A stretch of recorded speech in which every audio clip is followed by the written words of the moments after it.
francophonie, comme c'était vu déjà très récemment, ou dans le cadre de la conférence des doyens arabes, mais je suis très fière aujourd'hui d'avoir une autre plateforme qui est celle de la médecine dentaire avec nos collègues africains, tous ici réunis. Je voudrais aussi remercier particulièrement le docteur Sqali pour son dynamisme, mais aujourd'hui j'ai rencontré sa femme et j'ai compris l'origine de son dynamisme et je pense qu'il faut l'applaudir particulièrement. Je crois qu'il m'appartient également de clore et de surtout partager avec vous le programme scientifique relatif à ces journées. D'ailleurs, nous l'avons conçu ensemble avec Madame le professeur Leda et Monsieur le docteur Sqali. Et donc, nous avions énormément réfléchi sur les thématiques qui pourraient nous concerner tous et qui pourraient un petit peu dynamiser nos échanges dans le cadre de notre monde africain.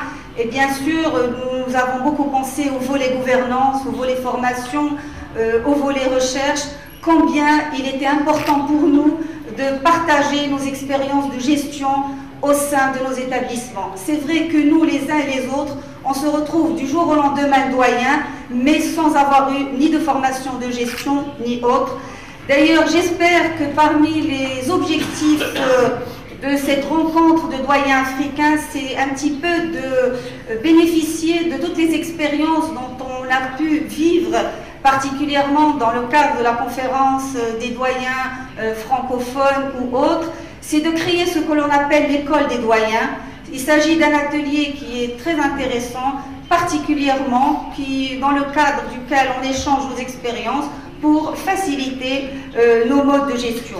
Mais je crois que dans le cadre de cette conférence, nous souhaiterions également échanger par rapport à nos programmes de formation, par rapport aux compétences des médecins dentistes que nous formons, par rapport à leur rôle dans la société. C'est pour cela que dans ce cadre-là, dans le cadre du volet formation, nous allons écouter un certain nombre de collègues qui vont partager avec nous ce volet-là. Et particulièrement, ce que nous allons échanger, c'est par rapport au curriculum. Pour quelles raisons? Parce que nous souhaiterions instaurer une coopération et donc une mobilité étudiante, une mobilité enseignante. Et nous souhaiterions surtout favoriser les échanges sud-sud. Pourquoi ne pas aller au-delà de cela? Pourquoi ne pas aller vers l'amélioration de nos prestations en nous engageant dans une démarche qualité tellement importante pour nos institutions, en établissant ce que l'on appelle un référentiel qualité sur lequel nous pourrions tous nous baser et qui nous emmènerait vers l'évaluation institutionnelle de nos établissements où des établissements du Sud évalueraient leurs collègues du Sud et non pas toujours dans le même sens où nous sommes évalués par les facultés du Nord. D'ailleurs, nous n'avons rien à leur envier, nous pouvons très bien mettre en place notre référentiel. Et j'espère que nous allons pouvoir travailler dans le cadre de cette dynamique. D'ailleurs, concernant la journée de demain, nous allons démarrer par le volet gouvernance et formation. Et donc, nous allons écouter nos collègues algériens, égyptiens, ivoiriens, nigériens, nos collègues d'Afrique du Sud, et nous partagerons également avec vous l'expérience à l'échelle du Maroc. Par rapport à l'après-midi, nous allons parler du volet recherche. Et là, comme vous le savez, la recherche est le locomoteur du développement de la qualité de nos formations. Et donc, nous allons partager l'expérience particulièrement dans le Maghreb avec nos collègues algériens et tunisiens. Et ce que je voudrais vous rappeler, c'est que nous allons clore la journée à travers une thématique qui, à mon sens, constitue notre préoccupation principale, à laquelle j'aimerais que vous soyez très attentifs et surtout très sensibles par rapport à cette thématique, qui est le rôle et la responsabilité sociale de nos établissements.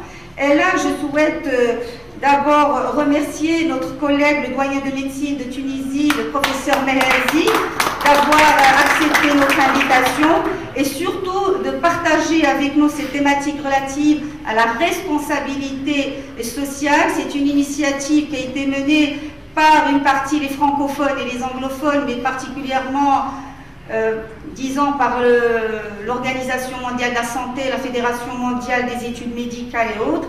Et l'objectif, c'est que pour que nous puissions répondre à cette responsabilité sociale, il faudrait que nos programmes de formation y répondent. Donc les compétences du médecin dentiste, ça doit faire partie des compétences que le médecin dentiste doit acquérir lors de sa formation, et également que ça fasse partie des normes d'accréditation des facultés de médecine dentaire. Donc je crois que vous aurez le plaisir de l'écouter demain après-midi.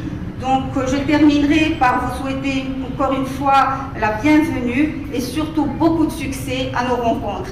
Et avant de clore, je voudrais surtout vous dire qu'il y a un bus qui nous attend pour passer une soirée très agréable ensemble à partir de 8 h à l'entrée de l'hôtel. Je vous remercie.